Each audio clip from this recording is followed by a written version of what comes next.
తెలంగాణ ప్రభుత్వ రంగ సంస్థ టీజీఎండీసీ అధికారికంగా లోడింగ్ నిర్వహిస్తున్నటువంటి ఇసుక రీచ్లలో లారీ యాజమానులు ఆన్లైన్లో బుక్ చేసుకున్న డీడీలు కావచ్చు, బల్క్ డీడీలు కావచ్చు, వర్షాకాలం కారణంగా సదరు రీచ్లలో లోడింగ్ లేక మన లారీలు 4-5 రోజులు అక్కడే ఉండవలసి వస్తుంది.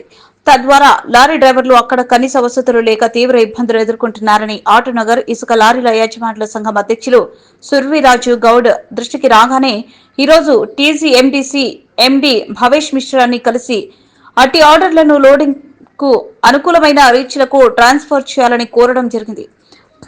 దానికి సానుకూలంగా స్పందించిన ఎండీ వెంటనే లారీ యాజమానులు కోరిన విధంగా ట్రాన్స్ఫర్ చేయడం జరిగింది. అదేవిధంగా వర్షాకాలం నెపంతో అడ్డగోలుగా అక్రమ వర్షాలకు పాల్పడుతున్న కాంట్రాక్టర్లపై చర్యలు తీసుకోవాలని ఎండీకి వినతి పత్రం అందజేయడం జరిగింది.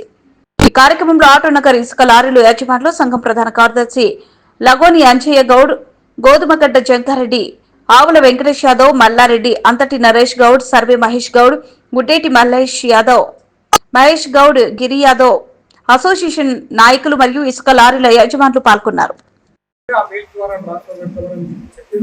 అదేవిధంగా బల్క్ ఆర్డర్స్ ఏవైతే ఉన్నాయో అవి అఫీషియల్ మెయిల్ ఐడి నుంచి మాత్రమే రిక్వెస్ట్ వస్తే తీసుకుంటారు. అవి కూడా మార్చున్నారు.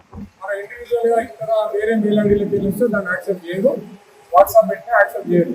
అఫీషియల్ మెయిల్ ఐడీలకి వెళ్ళి మాత్రమే మీరు రిక్వెస్ట్ పెట్టండి. టీజీఎండీసీకి వాళ్ళ అఫీషియల్ మెయిల్ ఐడి ఓపెన్ చేసి వాళ్ళు మార్చేస్తామని చెప్పారు.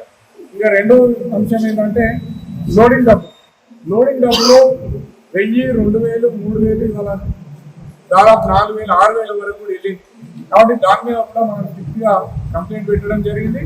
వారు రేపు కానీ ఎల్లుండి కానీ కాంట్రాక్టర్లతో మీటింగ్ పెట్టి దాని మీద కూడా వాళ్ళు చర్యలు తీసుకుంటామని చెప్పి మనకు హామీ ఇవ్వడం జరిగింది. కావున లారీ యజమానులందరూ ఎక్కడెక్కడైతే పనులు 8, 9, బెగులూరు మరి ఇతర క్వారీల బంద్ ఆగినాయో మీరు ఇమీడియట్ గా రిక్వెస్ట్ పెట్టుకోండి. అన్ని డీడీలు కూడా ట్రాన్స్ఫర్ అయిపోతుంది. ధన్యవాదాలు.